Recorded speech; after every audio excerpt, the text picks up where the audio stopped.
আসসালামু আলাইকুম, আশা করি সকলেই ভালো আছেন। তা আজকে যে বিষয়টা, এসিতে কাস্টিক এসিতে যে কাস্টিক ব্যবহার করি আমরা, এই ব্যবহার করা থেকে আমরা কিভাবে ব্যবহার করবেন সেই বিষয়টা। হ্যাঁ,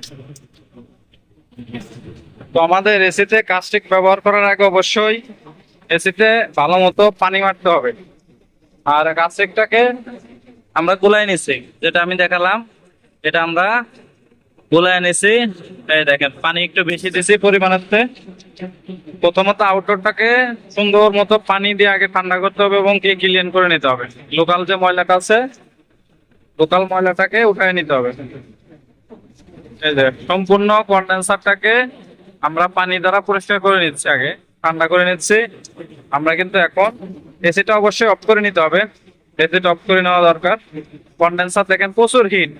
এখানে কাস্টিক ব্যবহার করার কারণটা হলো, এসিটা দেখা যাচ্ছে পরিষ্কার কিন্তু ওভারহিট। এই যে কম্প্রেসারে দিয়ে আগুন বেরোচ্ছে, এই যে পানি দিলে কি পরিমাণ ধোঁয়া। তার মানে এত পরিমাণ হিট হয়, এমনিতে একটু বেশি হিট হয় 410। তো আমরা প্রথমত কন্ডেন্সারটাকে সুন্দর মতো পরিষ্কার করে নিব বা নর্মালি ঠান্ডা করে নিব যতটুকু সম্ভব। আর এদিকে খেয়াল রাখবো যেন পানি না যায়।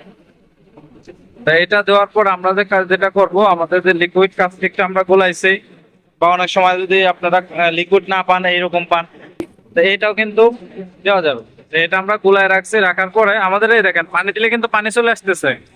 পানি চলে আসলে কি হবে, আমরা তারপরেও চেষ্টা করতেছি যেন এই ভালো মতো পরিষ্কার হয়। এখানে তুলা ডাস্ট তো অনেক, যে কারণে এমনি দেখা যাচ্ছে যে পরিষ্কার, কিন্তু হিট ওভার হিটিং হচ্ছে, ময়লা প্রচুর পরিমাণ আছে ভিতরে, তুলা আছে। আমি কাস্টিক যখন দেবো তখন দেখেন রিয়াকশনটা। আর অবশ্যই এটা দেওয়ার আগে ভালো মতো মাস্ক, যতটুকু সেফটি নেওয়া লাগে নিয়ে নিতে হবে। মাস্ক, আপনার হ্যান্ড গ্লোভস প্লাস শু, যেগুলো প্রয়োজন ওগুলো কিন্তু দিয়ে নিলে ভালো। কারণ এগুলো একটা কেমিক্যাল, কাস্টিক একটা কেমিক্যাল। আমরা আগে কিন্তু পরিষ্কার করে নিচ্ছি। দেখেন, আমরা বাইরের যে ময়লাটা আছে এটা কিন্তু আমরা আগে বিরাজ দিয়ে পরিষ্কার করে নিচ্ছি। কেন জানেন? যেন ভিতরের ময়লাটা পাড়াতে কোনো বাধা প্রয়োগ না হয়, তারা যেন ইজিলি ভাবে বের হতে পারে। হ্যাঁ, আলাদা ভাবে ইজিলি বের হতে পারে। তো আমরা এখন কাস্টিক দেবো আগে, বা আউটডোরটা পরিষ্কার করে নিচ্ছি। আর এই কাস্টিক ব্যবহার করার কয়েকটা কারণ আছে, সেগুলো বিস্তারিত জানাবো ভিডিওর পাশাপাশি। দেখা যাক। আমাদের এই দেখেন, আমরা কাস্টিক এখান থেকে দিচ্ছি। আমি থালাটা ভিডিও করতে পারতেছি না, আমার এক হাতে ক্যামেরা, এক হাতে ওই দেখেন কি পরিমাণ ময়লা বেরোচ্ছে। আমি আপাতত ঢালবো, ঢেলে শেষ করি দেখাই। আমরা কিন্তু কাস্টিকটা দিছি, দেখেন কি পরিমাণ ময়লা বেরিয়েছে। উপরের তাকে খালি ঢালো, খাড়া করে ঢালো, স্প্রে না, হালকা করে।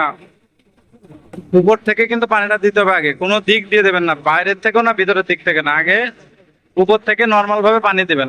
সব জায়গায় দাও তাড়াতাড়ি, জিনিসটা শুকানো যাবে না। প্লাস্টিকের জন্য শুকায় যায় না, তাহলে কিন্তু পিঞ্চের সাথে ময়লাটা লেগে যাবে। দেখেন,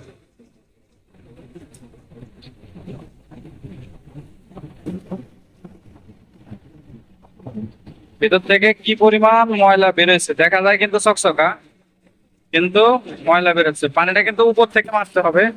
আপনার পানিটা কোনো ডান বা বাম থেকে মারা যাবে না, তাহলে ময়লাটা যে কোনো একদিক চলে যাবে। আর উপর থেকে মারলে পানিটার সাথে ময়লাটা নিচে নেমে যাবে, দুই পাশের ময়লাই আস্তে আস্তে নিচে নেমে যাবে।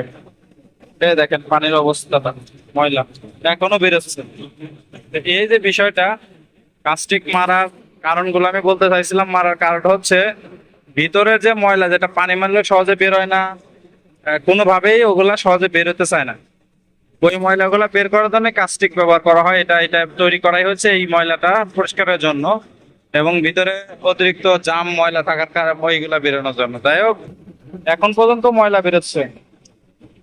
এইভাবে আসলে কাস্টিক ব্যবহার করতে হবে, এবং কাস্টিক ব্যবহার করার ক্ষেত্রে অবশ্যই সেফটি নিয়ে কাজ করবেন। এটা কিন্তু খুবই রিয়াকশন করে, ধোয়ার মতো বেরোয়। আর অবশ্যই এখানে আশেপাশে আগুন, মেস পানি যেন না থাকে, মানে আগুন টাগুন যেন না থাকে, ওটা কিন্তু ধরে যাবে। আগুন থাকলে কিন্তু, কাছাকাছি আগুন থাকলে কিন্তু ওটা রিয়াকশন করে ধরে যাবে, আগুন ধরে যাবে। এটা এত পাওয়ারফুল, এই জন্য এটা সাবধান।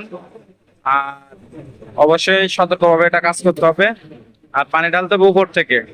পানি যতক্ষণ উপর থেকে ঢালবেন, এই ময়লা যতক্ষণ বেরোবে ততক্ষণ, এই যে যতক্ষণ এই সুতার মতো ময়লা বেরোবে ততক্ষণ উপর থেকে ঢালতে হবে। যখন এই ময়লা বাড়ানো শেষ, তখন যে আপনারা নিচ থেকে করবেন, হাত পা ভালো করে ধুয়ে নিতে হবে, সিটে মিটে যায়।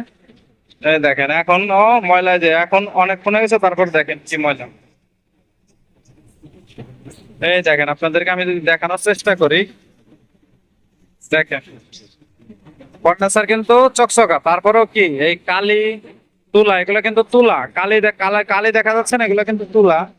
আমি যদি একটু কাছে নিয়ে জুম করে দেখাই, হ্যাঁ এই দেখেন, এর ভিতরে কিন্তু তুলাই, অধিকাংশ তুলা, অধিকাংশ কিন্তু তুলা। হ্যাঁ, দেখা যাচ্ছে যে এই তুলা ময়লার কারণেই ওভারহিট হয়, ওভারহিট হলে কম্প্রেসার জ্বলে যায় বা কম্প্রেসার টিপ করে, এইগুলার কারণে কিন্তু এটা। এখন দেখুন আমাদের পানির স্রোতটা দেখেন কি পরিমাণ পানি বেরোচ্ছে, আগে যে পরিমাণ বেরোতো ওর থেকে 3 গুণ বেশি। আর পানির সঙ্গে কিন্তু তুলা বেরোচ্ছে, প্রচুর তুলা বেরোতেছে, দেখেন এই দেখেন।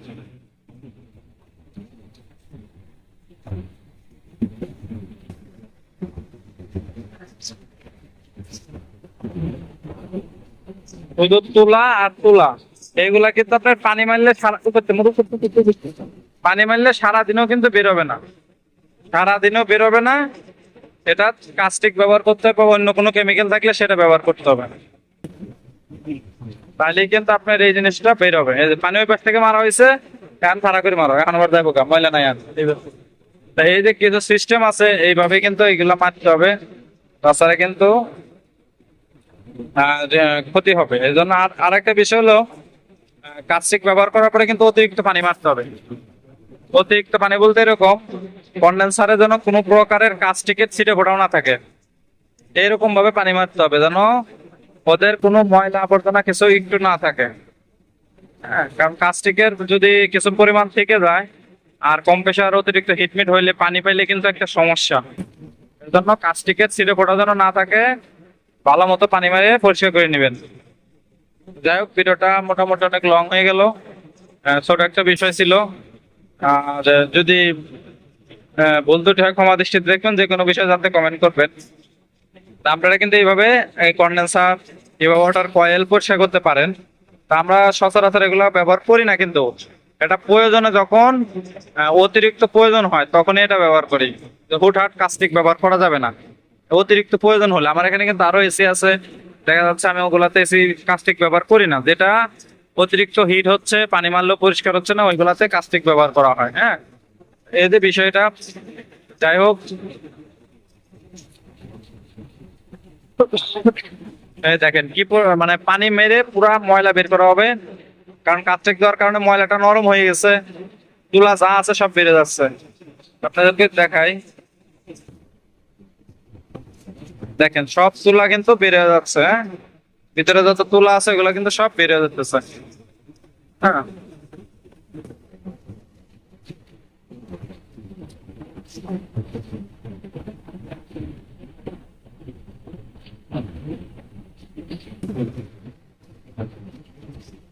আর অবশ্যই কাস্টিক যেন কোনো কাবার টাবারে না লাগে, তাহলে কিন্তু মটমটা বানা ফেলে। দেখেন সব খুলে নেওয়া হয়েছে, কাবার টাবার সম্পূর্ণ খুলে নিতে হবে, খুলে নিয়ে পরে কিন্তু পানি মারতে হবে। তাই আমি এখন আধা ঘন্টার উপরে পানি মারবো। মানে এখানে ভিডিওটা দেখালাম না, দেখ এই পর্যন্তই ছিল ভিডিওটা। ভালো লাগলে চ্যানেলটি সাবস্ক্রাইব করে সাথে থাকবে।